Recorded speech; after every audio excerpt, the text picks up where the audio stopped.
then burst out laughing. So did I. We hugged. She teased me. Life went on, mostly, but she kept doing it.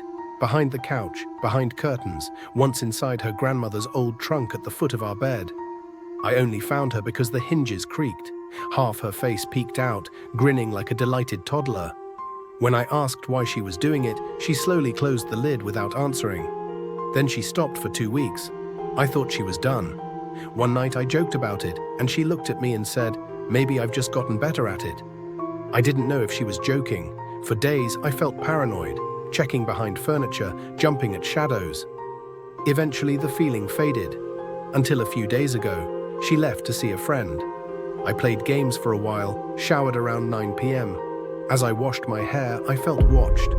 I opened my eyes. Lynn's head was inside the shower, her whole face stretched through the curtain, hair dripping, mouth hanging open in a grotesque grin, eyes wide and red. I screamed, backing into the wall. She didn't move. Her makeup had run down her cheeks. She looked wild, giddy, deranged. We stared at each other for what felt like forever.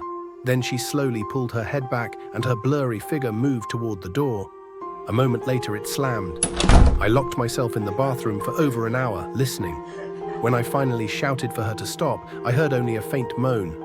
Eventually, after checking under the door and not seeing her, I opened it. A louder moan came from the closet. She was peeking out through the small crack, eyes huge, mouth stretched into a monstrous smile, body trembling with excitement. I bolted, grabbed my keys and phone. She laughed behind me as I ran outside barefoot and in boxers. I drove to my brother Chris's house, ignoring her calls. I told him we fought, not the details. That night, I had nightmares of her face. In the morning, as I lay on the couch, I felt watched again. I looked, and her face was pressed against the window, drool streaking down the glass. She must have been there for hours.